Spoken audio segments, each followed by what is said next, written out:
Assalamualaikum warahmatullahi wabarakatuh. Apa kabar anak-anak bunda yang sholih dan sholihah? Semoga selalu semangat dan selalu dalam lindungan Allah Subhanahu wa Ta'ala. Amin ya Rabbal 'Alamin. Baiklah, kita hari ini belajar tematik tema 4D berbagai pekerjaan, subtema 2 pekerjaan di sekitarku, materi menilai kejadian yang terjadi dalam sebuah cerita dan membandingkan jenis pekerjaan yang terlibat dalam suatu kejadian ekonomi. Untuk memulai pembelajaran kita hari ini, marilah kita buka dengan bersama-sama melapaskan lapas basmalah. Bismillahirrahmanirrahim. Adapun tujuan pembelajaran kita yang pertama, dengan membaca teks virtual, peserta didik dapat menilai kejadian yang terdapat dalam cerita dengan tepat. Yang kedua, dengan mengamati gambar, peserta didik dapat membandingkan jenis pekerjaan yang terlibat dalam suatu kejadian ekonomi.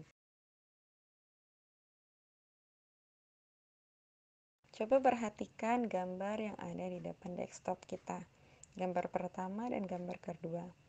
Nah, gambar pertama itu ada seorang bapak petani. Yang gambar kedua itu ada berbagai jenis macam pekerjaan yang ada di sekitar kita. Nah, jadi setiap orang bekerja untuk memenuhi kebutuhan hidupnya.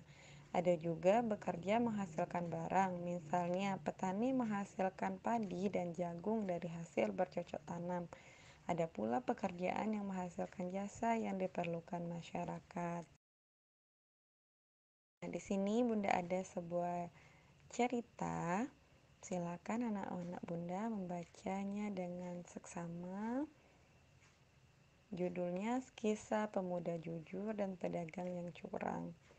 Pada zaman dahulu kala, hidup seorang anak muda yang tinggal bersama kakeknya.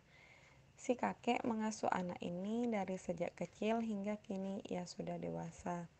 Alasannya ialah ditinggal orang tuanya. Si pemuda cowok tersebut sangat rajin dan patuh pada perintah kakeknya. Kakeknya sering mengajarkan wacana kebaikan dan kebajikan dalam hidup. Pada suatu hari, pemuda ini itu meninggalkan kakeknya untuk merantau ke kota. Di kota, pemuda tersebut mencari pekerjaan agar dapat memenuhi kebutuhan baru. Lalu ia mulai memasuki pasar-pasar dan memperhatikan jasa sebagai tukang panggul. Sampai suatu ketika ia bertemu dengan saudagar kaya yang hendak membongkar muatan dari kapalnya. "Wahai anak muda, apakah engkau mampu menghitung?" Si saudagar bertanya kepada si pemuda tersebut. "Bisa, tuanku, hamba sangat jago dalam berhitung," jawab si pemuda. Singkat cerita dari si pemuda tersebut diajak berdagang bersama si saudagar kaya dan alhasil pekerja pun full time bersama saudagar kaya tersebut. Awal mulanya si pemuda tersebut diperintahkan bekerja untuk menghitung barang dagangan yang terjual oleh si saudagar kaya. Ia sangat bersyukur sekali menerima pekerjaan tersebut. Namun, hingga suatu ketika, ia diperintahkan saudagar kaya itu untuk ikut berdagang ke sebuah pulau yang belum pernah ia kunjungi sebelumnya.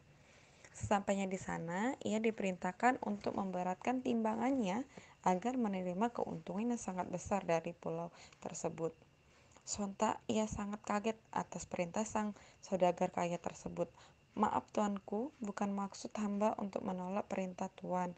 Akan tetapi, bukankah kali ini sangat dilarang dalam agama dan tentunya tidak baik bagi rezeki kita?" tanya si pemuda tersebut dengan ragu. Si saudagar pribadi tertawa terbahak-bahak dan berkata, "Wahai pemuda, kau ini sangat akil dalam berhitung, namun dalam berniaga, ilmu yang kau miliki ialah nol besar, tidak andal," kata si saudagar tersebut. Kemudian saudagar itu melanjutkan perkataannya, "Tahukah engkau bahwa itulah yang membuat saya kaya raya ibarat ini? Padahal menjadi jujur ketika mau berdagang itu akan membantumu tidak pernah kaya," katanya.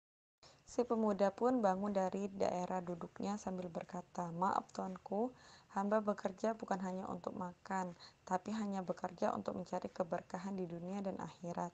Jika cara Tuhan berdagang ibarat ini, maka mulai dari kala ini hamba berhenti bekerja," tegas si pemuda tersebut. "Masih banyak pekerjaan di luar sana yang penuh keberkahan asal hamba mau jujur dalam hidup ini," kata si pemuda tersebut dengan tegas. Mendengar si pemuda berhenti bekerja, si saudagar kaya semakin tertawa terbahak-bahak. Si pemuda tersebut pergi meninggalkan lapak saudagar itu. Ternyata kepergian pemuda tersebut terendus oleh para pembeli yang sedang mengerumuni lapak di saudagar kaya tersebut. Mereka tahu bahwa saudagar itu tidak jujur dalam berdagang. Mereka alhasil mengembalikan barang meminta uangnya kembali. Si saudagar sangat rugi pada saat itu dan pulang kembali tanpa untung sepeser pun. Alhasil memutuskan untuk mencari pemuda jujur yang tidak mau korupsi timbangan tersebut.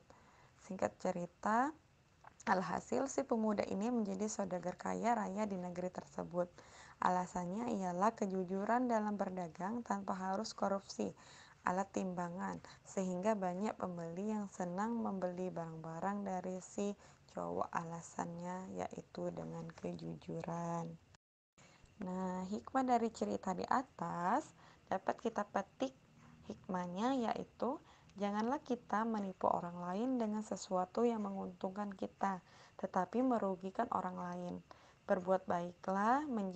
Berbuatlah kebaikan menjadi baik selama hidup kita di dunia. Alasannya yaitu hanya kepada Allah Subhanahu wa taala yang Maha Pengasih bagi orang-orang yang selalu berbuat baik. Nah, coba amati gambar yang ada di desktop kita. Proses penyaluran padi dari petani hingga menjadi beras yang siap diolah menjadi nasi. Hasil panen padi diproses hingga menjadi beras dan lokasi pengolahannya tidak jauh dari lokasi pertanian. Beras dikirim ke agen beras, kemudian disalurkan ke pertokoan.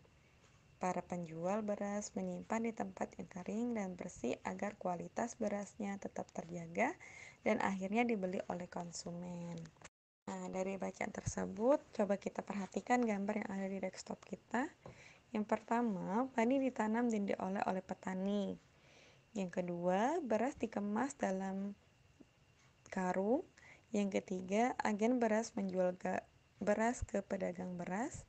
Yang keempat, pedagang beras menjual beras ke konsumen. Yang kelima, konsumen mengelola beras menjadi nasi.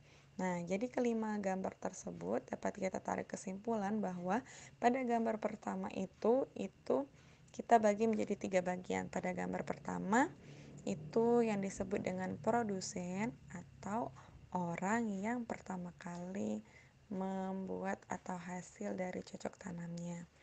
Yang kedua, gambar kedua, ketiga, dan keempat itu merupakan kontributor atau orang yang mengelola dari hasil panen dari sawah tadi, diolah, terus dikemas, lalu diserahkan ke agen hingga ke penjual beras. Itu yang disebut dengan distributor. Sedangkan gambar yang kelima yaitu hasil yang akan dari padi tadi akan diolah menjadi beras, itu yang akan dikelola oleh konsumen. Jadi kesimpulan pembelajaran kita hari ini, kegiatan jual beli bukan hanya berupa barang, tetapi juga ada pula yang berupa jasa.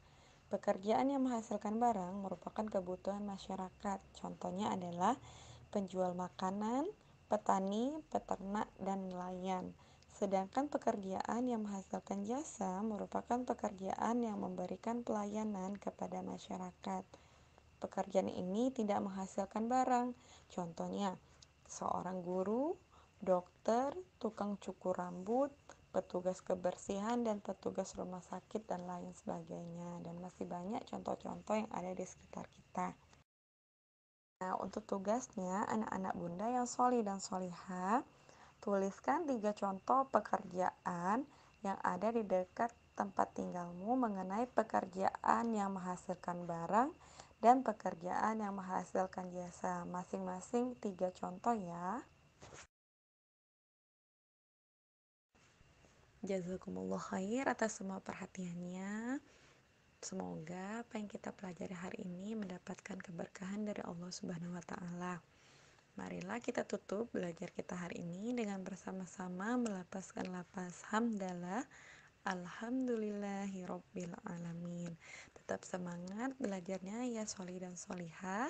Bunda akhiri dengan wassalamualaikum warahmatullahi wabarakatuh.